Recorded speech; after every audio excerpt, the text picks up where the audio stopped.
त्यासाठी छत्रपती शिवाजी महाराजांचे विचार आज तरुणाईपर्यंत पोहोचणं गरजेचं आहे. छत्रपती शिवाजी महाराज यांनी त्यांच्या आयुष्यामध्ये अनेक प्रसंग आले, अनेक वाईट प्रसंग आले, अनेक बिकट प्रसंग आले आणि त्या बिकट प्रसंगावरही छत्रपती शिवाजी महाराजांनी धैर्याने त्या ठिकाणी छत्रपती शिवाजी महाराज सामोरे गेलेले आपल्याला पाहायला मिळतात. तुम्हाला आठवत असेल 1659 चा प्रसंग. या स्वराज्यावरती अफजल खान नावाचा 32 दाताचा बोकड चालून आलेला होता. तो इतिहास तुम्हाला सांगण्याची गरज नाही, तुम्हाला चित्रपटांमध्येही पाहिलेला आहे. प्रसंग मला फक्त एवढाच सांगायचा आहे, एवढीच गोष्ट तुमच्या लक्षामध्ये आणून द्यायची की तत्कालीन कालखंडामध्ये हे अफजल खान काही साधी व्यक्ती नव्हती. या अफजल खानाच्या भोसल्यांचं फार मोठं वैर होतं. इतिहास थोडक्यात सांगतो तुम्हाला. हा अफजल खान आहे, हा अफजल खान एका भटारणीच्या पोटी जन्माला आला होता. भटारणी म्हणजे स्वयंपाक करणारी बाई.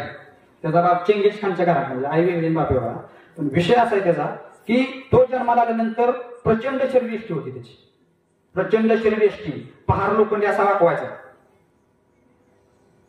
आपल्याला सगळे नाही वाकायचे, पहार वाकवायचा. मी त्याचं कौतुक करत नाहीये, खरंच त्याच्याकडे तेवढी शक्ती होती. आणि तो अफजल खान हा, त्याला एकूण 64 बायका होत्या. बायका सांगायचं मला काही गरज नाही, पण एकूण 64 बायका त्याच्या जनानखान्यामध्ये होत्या. त्यातल्या 63 त्यांना मारल्या छत्रपती शिवाजी महाराजांच्याकडे जेव्हा स्वारीला आलो त्यावेळेस. ते का मारल्या, कशाला ते सांगत मला इतिहास हा तुम्हाला सांगायचा आहे. हा अफजल खान इतका क्रूर होता. तो कर्नाटकामध्ये त्या ठिकाणी ज्यावेळेस होता त्यावेळेस कर्नाटकामध्ये अनेक हिंदू राजे होते. त्या अनेक हिंदू राजांना गोडी गुलाबीने जवळ बोलवायचा आणि विश्वासघाताने त्यांना ठार मारायचा. अशा अनेक हिंदू राजे त्याने मारून टाकलेले होते.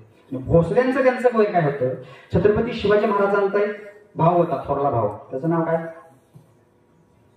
संभाजीराजे होते का. शिवाजी महाराजांना एक भाव होता. छत्रपती शिवाजी महाराजांच्या भावाचं नाव संभाजी. छत्रपती शिवाजी महाराजांचे थोरले भाऊ कनकगिरीच्या युद्धामध्ये वारले म्हणून त्यांची आठवण म्हणून त्यांच्या मुलाचं नाव ठेवलेले संभाजी. आणि संभाजीराजे अजून एक आहेत, कुठले आता मी सांगितलं, शहाजीराजे भोसले यांचे बंधू. 3 संभाजीराजे. गपलत करायचे नाही. आता कसं हे आमचं वाचून पाठ झालं, मला ते डोक्यात आणायचं म्हटलं कारण विषय वेगळा आहे, तो इतिहास तुम्हाला सांगायचा नाही. मला फक्त अफजल खान या व्यक्तीविषयी सांगायचं आहे. तर हा जो अफजल खान आहे, त्या अफजल खानानं छत्रपती शिवाजी राजांचे थोरले बंधू संभाजीराजे यांना कनकगिरीच्या युद्धामध्ये विश्वासघाताने ठार मारलं होतं. तोच हा अफजल खान, की ज्या अफजल खानानं विजापूर ते गोवळकोंडा ते विजापूर या ठिकाणी त्या शहाजीराजांची उंटावरून धिंड काढलेली होती. उंटावर बांधून त्यांना पकडून त्या शहाजीराजांची धिंड त्या ठिकाणी काढलेली होती. जे स्वतःच्या पतीची ज्याने धिंड काढली, स्वतःचा थोरला मुलगा ज्याने ठार मारलाय आणि त्याच आईचा एकुलता एक राहिलेला मुलगा म्हणजे राजा शिवछत्रपती. त्या छत्रपती शिवाजी महाराजांना भर दरबारामध्ये मैं शिवाजी को पकड़ कर लाऊंगा, घोडे पे बांध के जिंदा या मुर्दा. मी छत्रपती शिवाजी महाराजांना पकडून आणील या दरबारामध्ये. कुठे म्हणतोय, ते विजापूरच्या दरबारामध्ये. त्या बडी बेगम साहेबाच्या समोर त्याने भिडा उचलला, तुम्ही ऐकलं असेल, पाहिलं असेल. त्याने भिडा उचलला आणि सांगतोय की मैं पकड़ कर लाऊंगा शिवा को घोडे पे बांध के जिंदा या मुर्दा, सही सलामत. बड्या मुलांना आला तर ठीक नाही तर त्याचा मुर्दा मी त्या ह्याच्यावरती बांधून घोड्यावरती या ठिकाणी दरबारात हजर करेल अशी शपथ घेऊन आलेला आहे तो. साधा एका व्यक्ती तो प्रचंड शरीरयष्टी, अनेक हिंदू राजे मारलेले, स्वतःच्या पतीची धिंड काढलेले, स्वतःचा थोरला मुलगा त्या ठिकाणी ठार केलेला आहे आणि स्वतःचा राहिलेला एकुलता एक मुलगा छत्रपती शिवाजीराजे यांचा मृत्यू करेल, त्यांना ठार मारला अशी शपथ घेऊन तो त्या दरबारात निघालाय. आईचं काळीच काय झालं असेल. जिजाऊ मासाहेब होते.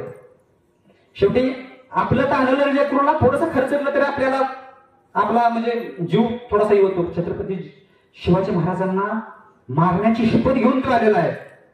जिजाऊ मासाहेबांच्या मनाला काय वेदना झाल्या असते, पण जिजाऊ मासाहेब यांनी स्वतःच्या मुलाचा विचार केला नाही, या स्वराज्याचा विचार केला.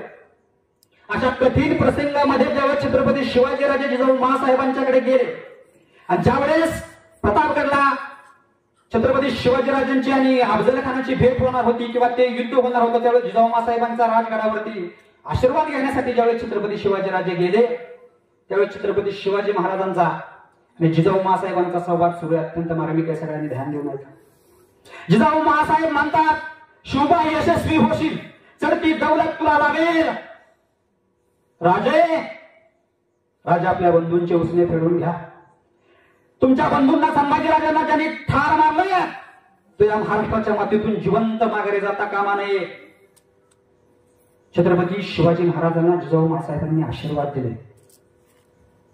दुसरी कुठली माता असते ते काय म्हणले असते. तुमच्या बापाला अगोदरच त्या माणसाने उंटावरती बांधून दरबारात इकडून तिकडून नेलाय. तुमचा थोरला भाव ठार मारलाय.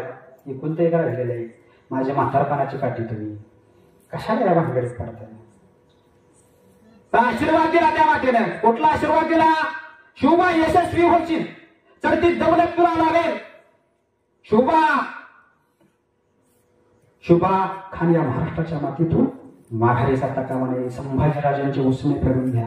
हा आशीर्वाद जिजाऊ माँसाहेबांनी दिला. इतक्या कणखर माता आपल्या या ठिकाणी झाल्या पाहिजेत. आपल्या मुलांना सैन्यामध्ये भरती करण्यासाठी प्रवृत्त झाल्या पाहिजेत. पोलीस मध्ये भरती करण्यासाठी प्रवृत्त झाल्या पाहिजेत. एकुलता एकच आहे. बाबा घरीच बस. बाबा हे कर. बाबा ते कर. बाबू असं कर. बाबू तसं कर. बाबूला म्हातारा वस्तूपर्यंत काय कळत नाही. नेमकं कसं करायचं आणि काय करायचं.